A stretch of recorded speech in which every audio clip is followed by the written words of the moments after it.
World War I underground tunnels were trench warfare on steroids. The primary enemy was not artillery. The primary enemy was a confined void measuring exactly 4 feet high and 2.5 feet wide. How many minutes does a sapper have to escape if the flame of an oil lamp suddenly goes out? 0. A dead flame means the oxygen is already gone. Sappers worked permanently crouched. Shifts lasted between 6 and 12 hours. Physiological exhaustion systematically broke their bodies. Veterans documented this environment, recalling the heavy smell of stale air and the physical touch of cold, sweating earthen walls. They operated inside a buried coffin. Chemistry amplified the underground horror. Phosgene gas is 3.4 times heavier than air. Toxic payloads from surface bombardments inevitably flowed downward. The chemical clouds cascaded into the deep extraction shafts and pooled at the bottom. Sappers relied on biological early warning systems. A yellow canary sat in a wire cage near the digging face. The bird stopped moving. It dropped dead to the wooden floor. The men instantly recognized the chemical breach. Total panic erupted inside the 4-foot space. Sappers blindly trampled each other toward the sealed exit. The surface above posed a constant structural threat.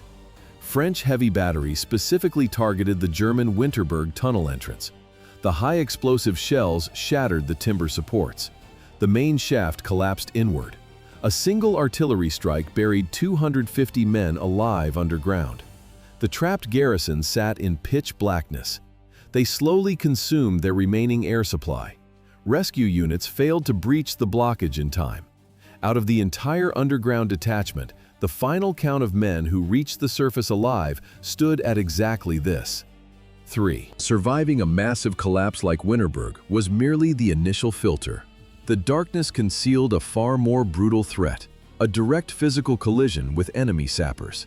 How do you conduct a firefight where it is physically impossible to turn a standard rifle? You drop the rifle. Combat mechanics shifted instantly. Armies carved miles of intersecting tunnels into the earth. Breakthroughs happened without warning. A dirt wall crumbled. Opposing teams suddenly faced each other. A standard infantry weapon measured over 40 inches long. Swinging it inside a narrow underground gallery was a physical impossibility. The industrialized war instantly degraded into primitive butchery. Men fought for their lives inside just a few cubic feet of heavy darkness. Zero visibility dictated every biomechanical movement. Sappers relied strictly on specialized close-quarters gear, heavy revolvers, steel knives, sharpened digging tools, sawed-off rifles. Target acquisition relied purely on sound. The metallic scraping of a sawed-off rifle barrel against a dirt wall in absolute deafening darkness. A blinding muzzle flash followed. Savage forward lunges ended the engagement. There was no room to swing, no room to step back. Sometimes an exploring squad pushed through the breach and found nothing. The abandoned tunnel was completely empty. This primal blind butchery was the direct result of a global engineering stalemate in 1914. The most modern militaries on Earth collided with a technological wall. How do you break the front if any infantry attack is guaranteed to drown in machine gun fire? You do not. The surface became a sterile death zone. Old doctrines failed. Hundreds of thousands of men bled out before high commands accepted the harsh mathematics of modern combat. The armies dug in. The Western Front locked into place. 700 kilometers of continuous defensive networks stretched from the North Sea to the Swiss border. It formed a completely impenetrable line. Zero open flanks. Zero room for traditional maneuver. On the surface, state-of-the-art rapid-fire artillery and machine guns. Underground, siege tactics straight from antiquity. Going over the top meant absolute mathematical annihilation. The surface deadlock forced a radical shift in operational space. Whole governments endorsed this subterranean pivot. War ministries authorized the descent into total darkness. Hundreds of thousands of frontline troops traded their rifles for trenching tools. Specialized engineering companies moved up to the zero line. They began sinking mass vertical shafts straight down into the clay. To bypass the 700-kilometer surface deadlock, British commanders industrialized the subterranean space. They turned human labor into a silent, zero-visibility conveyor belt. First came the vertical descent. Engineers forced steel cylinders straight down through 30 meters of waterlogged ground. They bypassed the quicksand layer. They hit the solid stratum of Ypresian blue clay. Operating at 30 meters required holding back massive groundwater pressure. The logistical parameters mirrored civilian subway construction, but men executed the work entirely under hostile observation. The horizontal drive began at the shaft bottom. Sappers angled the primary tunnels slightly upward. Gravity drained the groundwater back to the main sump, keeping the active face dry. Here, the British deployed a specialized three-man cell. Sappers called the technique clay kicking. The kicker braced his spine against a 45-degree wooden backboard. He drove a specialized grafting spade into the solid clay face using both boots. He sliced the heavy earth cleanly. The bagger caught the raw chunks by hand. He loaded the sacks. The trammer hauled the dead weight down the dark gallery on rubber-tired trolleys. Not a single pickaxe struck rock. No metal-on-stone acoustics. The dense clay absorbed the low-frequency vibrations. The metrics exposed a massive tactical gap. German miners managed 2 meters of progress per 24 hours. British clay kickers advanced 8 meters. Structural integrity required heavy wooden supports every 9 inches. Miners used pre-cut timber sets to hold the ceiling. No nails, no screws. The mortise and tenon joints snapped together in total darkness. The ambient tunnel moisture caused the raw wood to swell rapidly. The boards locked dead tight against the earth. Not a single hammer blow compromised the acoustic security. But the massive extraction volume created a surface vulnerability. Thousands of tons of excavated earth required disposal. Infantry units dumped the spoil into standard surface sandbags to reinforce their parapets. Incoming shrapnel frequently ripped these frontline sandbags open. The distinct pale blue clay spilled out directly onto the brown surface mud. German optical spotters mapped these highly visible blue anomalies. Heavy howitzer batteries immediately saturated those exact trench coordinates with concentrated high-explosive fire. By 1916, engineering units wired entire trench sectors with advanced acoustic sensors to predict sudden subterranean collapses. But this highly technical defense grid evolved from blind panic. How do you hear the approach of the enemy through tens of meters of solid rock? In the early months, men relied on improvised mechanics. A spotter crouched in the dark. He stared at the water surface in a sunken oil drum. He watched for the slightest concentric ripples. When surface artillery disrupted the water, he shifted tactics. He drove a wooden stake deep into the trench floor. He clamped his teeth around the wood. He closed his eyes. Bone conduction transferred the faint, rhythmic vibrations directly into his human skull. Human anatomy was insufficient. Engineers introduced medical stethoscopes. Then came the geophones. Subterranean physics dictated these rapid technological upgrades. Sound waves propagate with lower attenuation through dense chalk than through damp clay. The geophone isolated these specific low-frequency acoustic signatures. An operator could pinpoint the mechanical scrape of an entrenching tool at a precise distance of 160 feet. Dedicated listeners manned these acoustic stations in continuous rotating shifts. They mapped the hostile vectors in total darkness. Acoustic detection triggered immediate mathematical countermeasures. Intercepting sappers dug a rapid attack shaft. They loaded the cavity with a localized explosive charge called a camouflet. The objective was precise: collapse the hostile gallery without breaking the surface, rendering the subsoil structurally unstable for further excavation. But the underground listeners carried the ultimate psychological burden. For days, the geophones transmitted the monotonous, heavy strike of an enemy pickaxe. The operator tracked the approaching death yard by yard. The strike was constant. Then, the rhythmic thudding vanished. The hostile tunnelers had reached their target chamber. The massive explosive charges were already primed. The digging simply stopped. That paralyzing dread of sudden underground silence materialized in 1914. Flanders, the Givenchy sector. Men of the Indian Brigade manned the front line. Then came the anomaly, a synchronous dull trembling of the earth just 1 second before the ground fractured.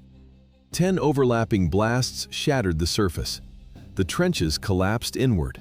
Displaced soil crushed the men alive. The blast obliterated 800 soldiers in mere minutes. The mechanics of this slaughter relied on pure physics. German sappers had bypassed the surface war entirely, driving blind shafts straight beneath the British defenses. They planted 10 individual mine chambers, 50 kilograms of high explosives packed into each node. Positioned precisely beneath the infantry concentration points, the simultaneous detonation amplified the concussive force. German assault troops immediately swept across the pulverized sector. They met zero resistance. Acoustic shock paralyzed the surviving defenders. Falling debris buried the rest. This localized strike terrified the Allied High Command. The ground itself now operated as a lethal vector. British and French headquarters faced a critical vulnerability. They possessed no subsurface acoustic equipment. They deployed no specialized tunnelers. Old defensive doctrines failed instantly. To prevent total frontline collapse, the trench networks required a subterranean shield. French and British engineering officers immediately launched their first countermining operations. To prevent further disasters in Flanders, British command required personnel for whom absolute blackness was a natural habitat. Who could urgently replace the military sappers dying in the cave-ins? The answer lay beneath London. Sewer diggers, subway engineers. The army called them clay kickers. The extraction technique required strict physical mechanics. A man lay backward against a wooden cross. He drove a short spade into the soil using both boots. The dull thud of steel slicing viscous rock echoed through total darkness. Helpers removed the dislodged clay in complete silence. This civilian method generated 24 feet of forward progress per day. By 1915, frontline attrition outpaced supply. Recruitment officers extracted coal miners directly from British pits. No basic training, no military preparation. Trains rushed the volunteers straight to the coast.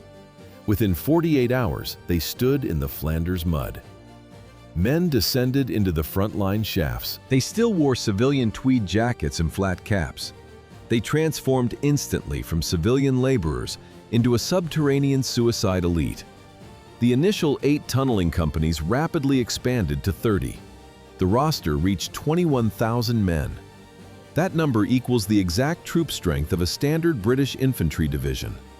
An entire combat division existed entirely underground, and these newly enlisted troops dedicated every single hour exclusively to subterranean engineering. British command immediately tested this massive resource. The primary target stood at Hill 60 near Ypres. Surface assaults had failed repeatedly. The Royal Engineers dug deep galleries beneath the elevation. They packed 6 giant mines with high explosives. Engineers triggered the firing circuits. The impregnable German garrison on Hill 60 collapsed into 6 pulverized craters. 21,000 British tunnelers dug blindly through the earth, but their labor meant nothing without a chemical compound capable of launching entire landscapes into the air. On one side stood a cheap, unstable powder packed in fragile bags. On the other lay thousands of tons of solid bedrock, ready to be shattered. What forced engineers to abandon centuries-proven gunpowder? The physics of the blast. Gunpowder pushed the earth horizontally. It lacked the vertical lift necessary to vaporize deep concrete fortifications. The British adopted ammonal. Chemists calibrated the formula strictly. 70% ammonium nitrate, 20% TNT, 10% aluminum powder. This specific combination generated extreme heat and the massive volume of expanding gas. Factories mass-produced the powder cheaply, but the new compound harbored a critical flaw. Ammonium nitrate made the mixture highly hygroscopic. It greedily absorbed the permanent dampness of the underground trenches. The slightest tear in a rubberized canvas sack invited the moisture inside. Wet ammonal caused immediate electric detonator failure. Therefore, miners hauled the explosive in heavy, waterproof bags. They stacked the volatile chemical by hand in total darkness. Copper wires trailed back through miles of narrow shafts to a safe firing point. During the Battle of Auber's Ridge, sappers wired multiple tactical mines. They loaded them with hundreds of pounds of the new compound. At 0 hour, engineers closed the circuits. Electric detonators fired the charges simultaneously. The terrain violently altered. Enemy obstacles and key defensive positions blew straight into the sky. British infantry sprinted forward instantly. They fought savagely with bayonets to secure the smoking rims of the newly formed craters. But tunnelers continuously refined their subterranean networks. The mine payloads grew exponentially heavier. The era of localized underground skirmishes crossed a terrifying threshold of scale and ferocity in 1916. In 1955, a summer storm hit a Belgian pasture. Lightning struck the wet soil. The electrical current traveled deep underground. It reached a detonator buried 38 years earlier. A massive explosion ripped through the field. It killed a grazing cow. This absurd casualty was a delayed echo of the deadliest man-made detonation in military history. 19 synchronized detonations erasing 10,000 lives in just 20 seconds. How did 10,000 soldiers in deep fortified bunkers end up buried alive in mere seconds? The ground beneath them literally turned into 19 volcanoes. June 7, 1917, 3:10 in the morning. The main electrical circuits closed. The physics of instant destruction took over. The entire Messines Ridge lifted hundreds of feet into the dark sky. The earth hovered for a split second, a solid mass of clay, chalk, and steel. Then it crashed back down with apocalyptic force. The acoustic shockwave reached the streets of London. The German Fourth Army held that high ground. 7,000 to 10,000 defenders vanished. Artillery-proof concrete dugouts offered zero protection. The subterranean shelters instantly collapsed. Millions of tons of falling soil crushed the occupants. Obliterating 10,000 men in 20 seconds equals the instant vaporization of an entire modern infantry division. Without a single rifle shot, Allied troops advanced over the shattered geography. They faced almost no return fire. The surviving defenders surrendered immediately. They wandered the new lunar landscape completely deafened and disoriented. The blasts permanently altered the local terrain. The craters still dominate the Belgian countryside today. But the operation left an invisible threat. Several massive unexploded payloads remain buried deep in the clay, waiting for a spark. To engineer a 20-second destruction sequence for 10,000 Germans, British sappers endured 18 months of severe psychological exhaustion. They operated in tomb-like silence beneath a massive clay layer. Above them, shallow decoy shafts diverted enemy listening posts. The main galleries went deeper. Sappers manually excavated deep strata of wet blue clay. The material was dense. The silence was suffocating. Engineers crawled on their stomachs through narrow, unventilated tunnels, bypassing hidden water pockets to prevent sudden structural collapse. One careless spade strike meant detection. Detection meant an immediate German countermine and instant burial. The tunnel network eventually spanned over 3 miles. Individual attack shafts extended up to 800 yards. Crews initially excavated 26 primary mine chambers. They armed only 21. Enemy counter-sappers breached and flooded 5 of the targets. 18 months of blind labor systematically destroyed the tunnelers' nervous systems. But excavation was merely the precursor. Logistics units then hauled 450 tons of ammonal explosive into the network. Sappers moved every single crate by hand. Transporting that exact tonnage through restricted clay pipelines equals manually unloading 15 modern heavy bombers in absolute pitch blackness. No mechanical assistance, no light sources. Teams stacked the chemical charges inside the deep chambers. They connected the detonator circuits. The physical movement ceased. The dawn of June 7th approached. They waited in total darkness. 65 feet deep, over 300 feet wide, giant man-made mass graves ripped the earth apart. Craters 65 feet deep and 300 feet wide easily swallow a modern 6-story residential building. The industrial triumph waiting in the dark at Messine did not emerge from a void.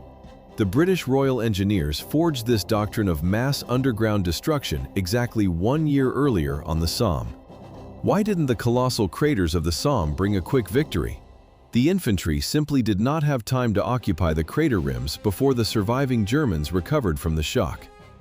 July 1st, 1916, 7:28 in the morning. The engineers pushed the plungers. 8 huge and 11 smaller mines detonated simultaneously. Craters 300 feet in diameter, swallowing entire defensive lines in a second.